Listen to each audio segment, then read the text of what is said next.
The heat pressed down on the town square like a living thing, thick with dust and unspoken judgment.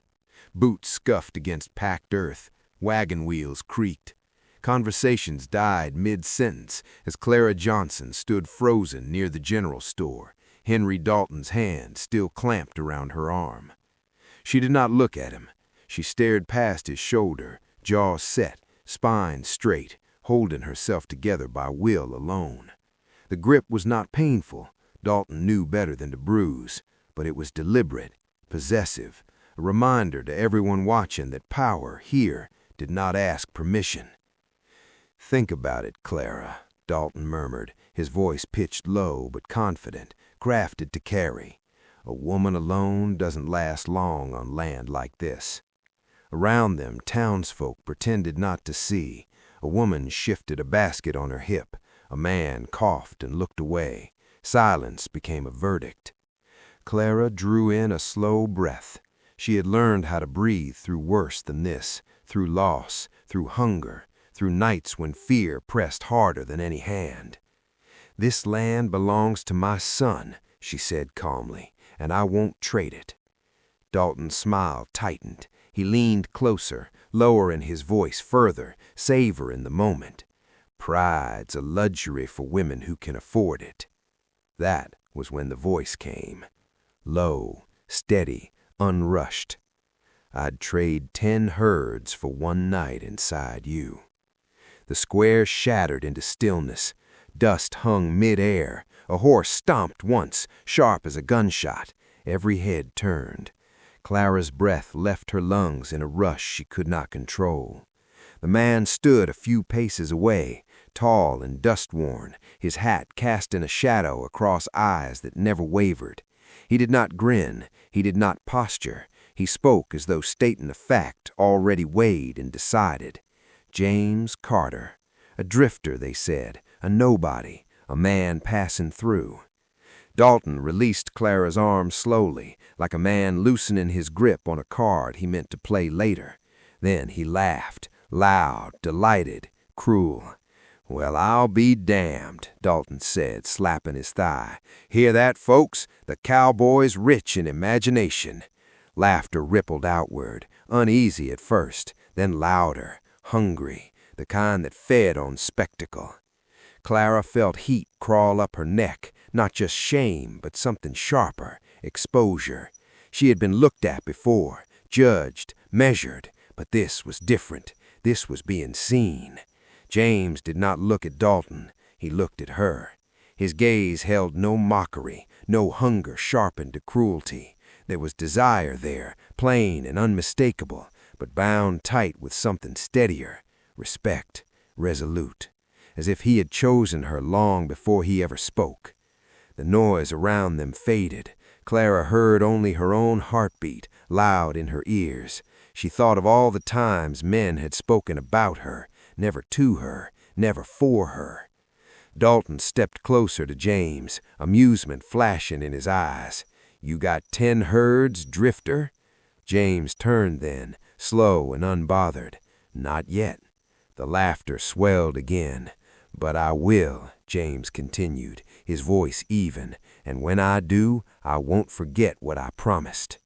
That quiet certainty unsettled the square more than any shout could have. Dalton's smile faltered for half a second, so quick most missed it. Big words for a man with dust on his boots. James tipped his hat, a simple gesture that carried no apology. Big promises require patience. He turned back to Clara. For a moment, neither spoke. The town waited, breath held, as though something irrevocable had already begun. Clara felt the weight of every eye, every whisper already forming. She should have felt smaller. Instead, something in her chest lifted, fragile, uncertain, but undeniably alive. James stepped back, giving her space, not claiming victory, not asking anything in return. "No matter what you decide," James said quietly, "you deserved better than what just happened." Then he was gone, boots crunching against the dirt, leaving behind a silence heavier than before. Dalton scoffed, masking irritation with bravado. Don't let fools fill your head, Clara. Men like that don't keep promises." But Clara no longer heard him. She stood very still, her arm tingling where Dalton had touched her, her pulse still racing from words that should have humiliated her, but didn't. They had not felt like an insult. They had felt like a vow. That night, long after the square emptied and the lamps dimmed, Clara lay awake beside her sleeping child. Wind rattled the shutters, the land groaned with drought and waiting, and in the dark she realized something that frightened her more than Dalton ever had. For the first time since her husband's death, the future did not look empty. It looked dangerous and full of possibility. Morning came harsh and bright, sunlight pouring over the land without mercy. Clara Johnson stood on her porch, one hand shading her eyes as she scanned the yard beyond the fence. The barn leaned as it always had. The chicken coop sagged on one corner. Nothing had changed. Except the man kneeling beside the coop. James Carter had his sleeves rolled to the elbows, faded shirt darkened with sweat, a hammer rising and falling in a steady rhythm. Each strike rang clear in the dry air, measured and sure. He worked as though the task belonged to him, as though he had done it 100 times before. Clara's first instinct was irritation. He had not asked. He had not waited for permission. And yet, there he was, repairing what she had struggled for months to hold together alone. "What are you doing?" she called, sharper than she meant. James glanced up, squinting against the sun. He did not stop working. "This hinge won't hold through another windstorm," he said simply. "Didn't seem right to leave it as it was." "You said you'd only stay the night," Clara replied. He nodded, driving another nail home. "I did." Her chest tightened. "Then you should go." James straightened slowly, resting the hammer against his thigh.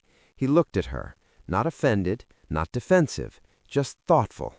"I will," he said, "soon." That answer unsettled her more than defiance would have. From behind Clara's skirt, small fingers tugged at the fabric. "Mama," Samuel whispered, eyes bright. "He's fixing the chicken's house." James crouched, lowering himself to the boy's height. "Can't have ladies sleeping in a place that falls apart," he said gently. Samuel giggled, the sound light and unguarded. Clara felt it strike somewhere tender. She turned away before the feeling could settle. Inside the house, she busied herself with small tasks, sweeping dirt that never seemed to disappear, stirring a pot that held too little food. Her mind, however, stayed fixed on the sound outside, the hammer, the scrape of wood, proof of a man who acted without being asked. By noonday, the coop stood straighter than it had in years. By evening, James had begun reinforcing the fence. He did not crowd her, did not linger near the door. When he spoke, it was brief and necessary. When he ate, it was with quiet gratitude, never reaching for more than he was given. That restraint unnerved her. Men who wanted something usually made it known. James Carter did not. The days passed, one bleeding into the next, and still he stayed. He patched the roof where rain once crept through. He hauled water without complaint. He sharpened tools dulled by overuse. Each task was completed with care, as though done for something precious rather than temporary. Samuel followed him everywhere, asking questions that poured out faster than answers could keep pace. James answered each one patiently, never laughing at the boy's curiosity. Clara watched from a distance, arms folded tight against herself. She had learned not to hope. Hope had a way of collapsing when leaned on. One afternoon, as the wind picked up and dust skittered across the yard, James climbed onto the roof to replace a loose plank. Clara steadied the ladder below, her fingers curled tight around the rails. "Careful," she called, heart quickening despite herself. James smiled faintly. "I am." The board cracked without warning. Wood splintered. Balance vanished. James fell. Clara gasped as his weight collided with hers, the force knocking them both backward into the brittle grass. The impact knocked the air from her lungs. For a breathless moment, the world narrowed to heat and nearness, and the rough press of his body braced above hers. James caught himself with one arm, sparing her the full weight.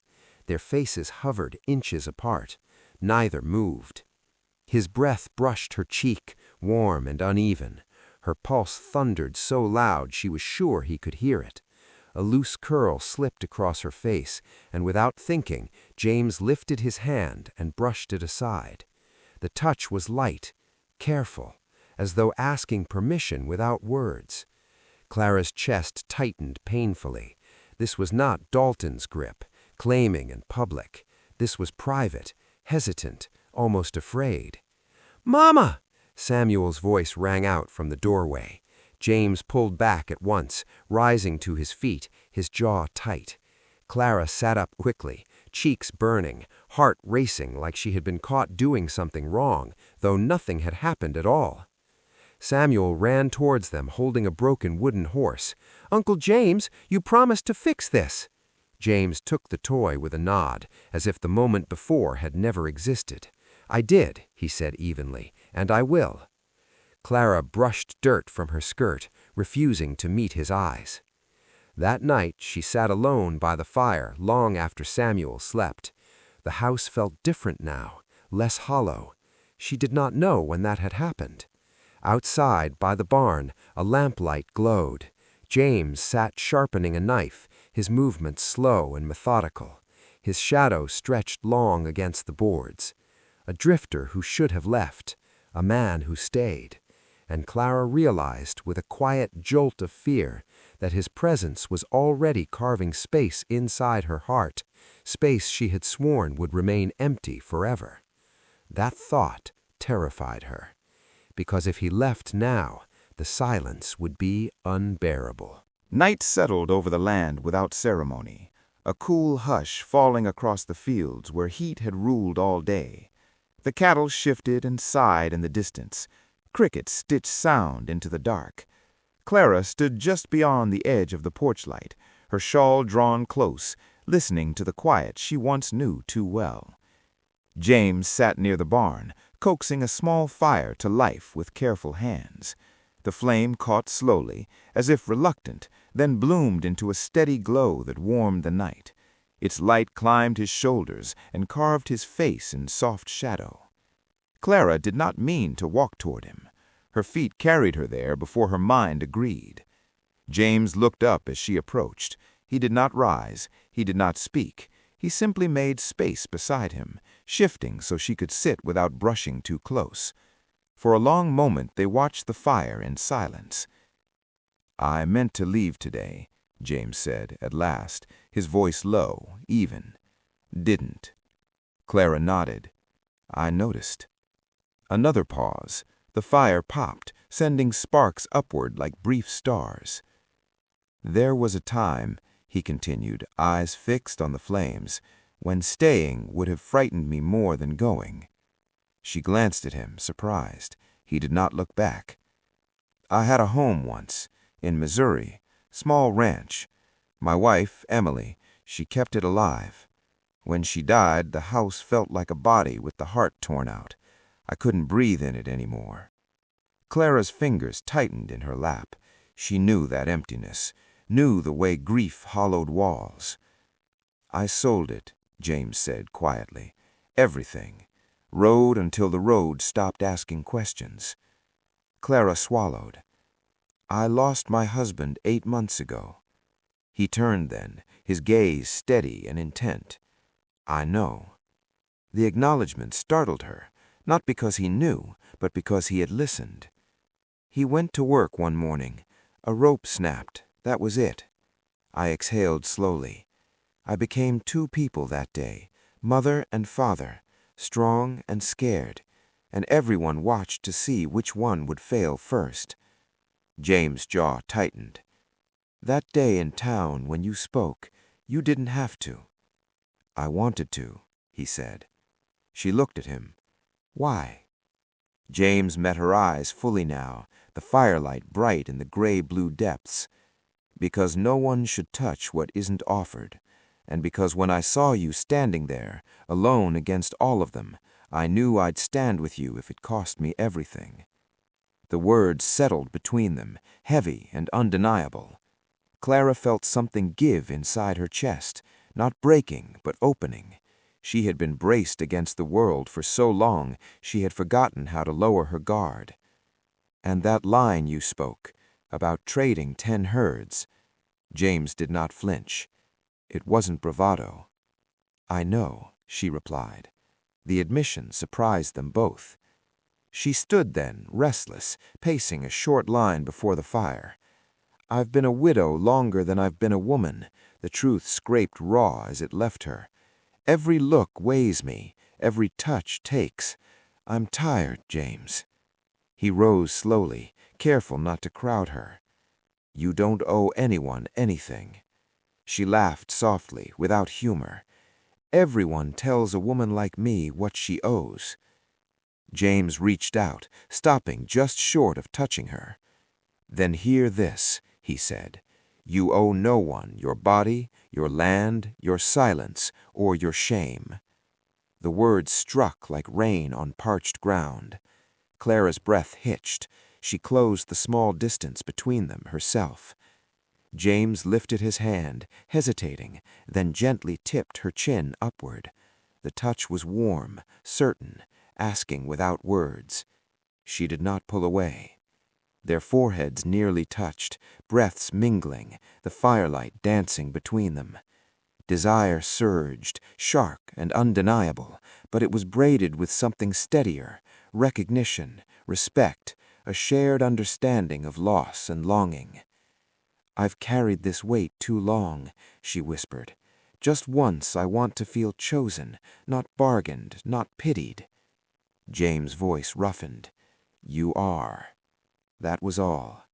He bent his head and kissed her, not rushed, not consuming, a slow meeting that carried years of restraint and want. Clara's hands rose to his shoulders, gripping as if anchoring herself to something solid at last. The world narrowed to warmth and breath and the steady beat of two hearts finding rhythm. They moved together toward the hay-strewn shelter beside the barn, the moon spilling silver through broken slats. Clothes loosened and fell away, not in haste, but in trust. Each movement carried care, each pause a question answered willingly. When James drew her close, she felt no fear, only release, as though something knotted inside her had finally been allowed to rest. Later, beneath the open sky, they lay wrapped in quiet. The fire burned low, the stars watched without judgment. James brushed her hair through his hair, slow and reverent. From this night, you won't stand alone again. Clara rested her head against his chest, listening to the strong, steady beat beneath her ear. She believed him, and for the first time since grief had rewritten her life, the darkness felt less like an ending and more like the beginning of something she was ready to claim. Morning broke thin and pale, as if the sun itself hesitated to rise. Clara stood at the edge of the yard, arms wrapped tight around herself, watching James saddle his horse. The animal shifted beneath him, restless, as though sensing the weight of the moment. "I won't be long," James said. His voice was steady, but his eyes searched her face. 7 days, no more. Clara nodded, though something inside her resisted the promise.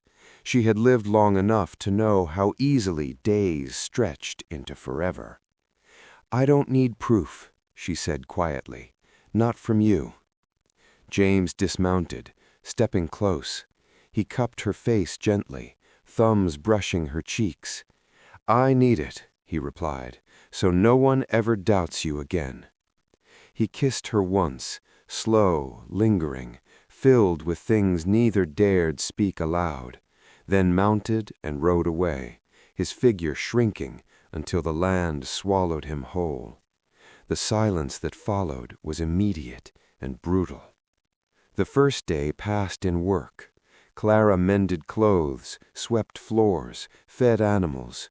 She kept her hands moving so her mind would not wander. At night, she lay awake, listening for hooves that did not come. The second day, the town began to whisper. By the third, Henry Dalton rode into her yard.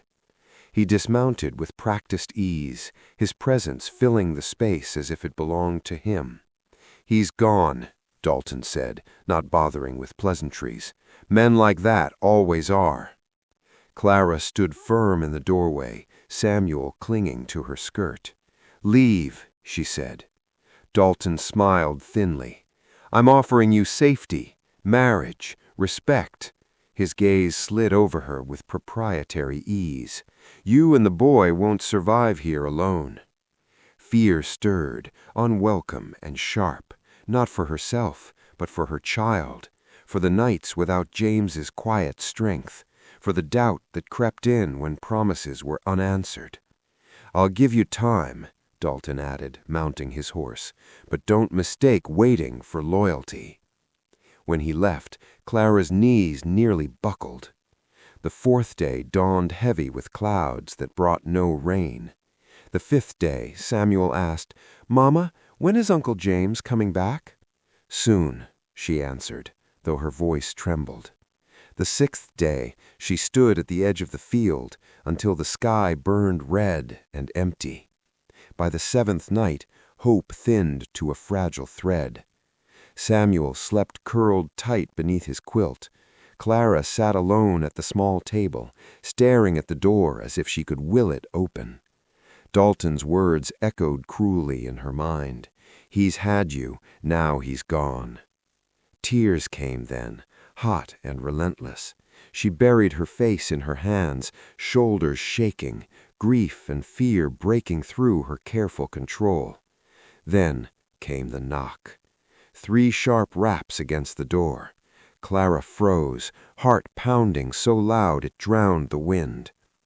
"Clara, I'm back," a familiar voice called. She sprang to her feet, flinging the door open. James stood on the threshold, dust-covered, beard grown rough, eyes bright with relief and resolve. She did not speak. She fell into him, sobbing, clutching his coat as though he might vanish again if she let go. "I came back," he murmured into her hair, "just like I said."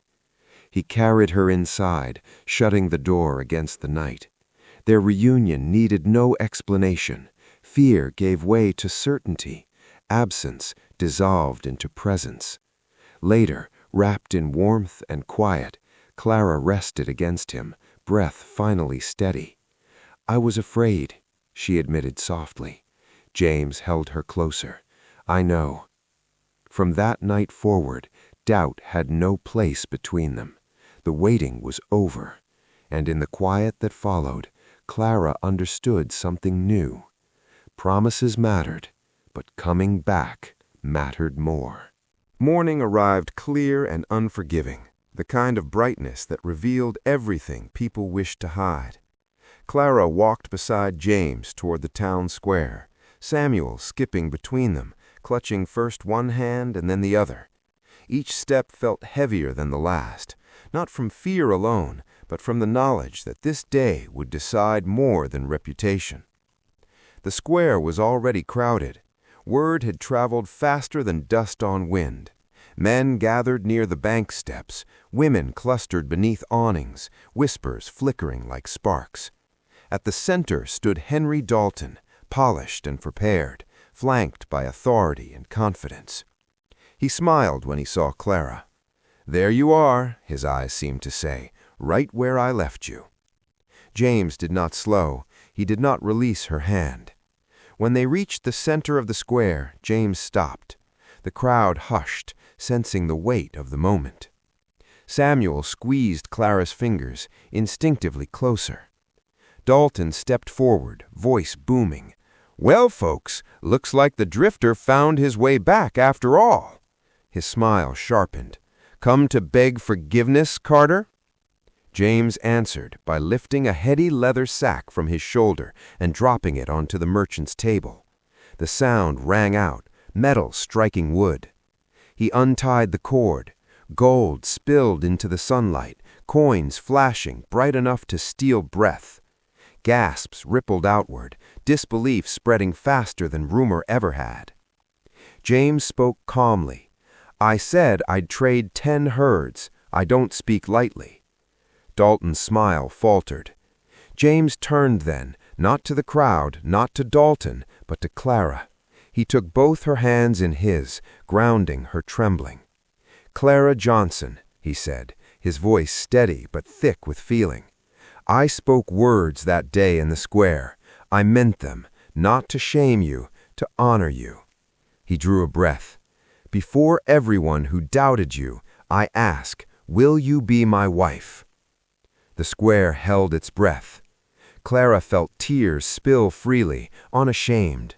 All the nights of fear, all the weight she had carried alone, it loosened, cracked, fell away. "Yes," she said, her voice clear, "I will." A murmur swept through the crowd, not mockery now, but awe. Samuel clapped his hands, beaming. "Mama's happy," he declared proudly. James straightened, still holding Clara's hand. He faced the crowd at last. "You know me as a drifter, but my name is James Carter. I am heir to Carter land back east. I left it to find my own worth." His gaze returned to Clara. "And I found it here." Dalton stepped forward, fury breaking through his composure. "Lies," he snapped. "You think gold buys truth?" James did not answer him. The silence did.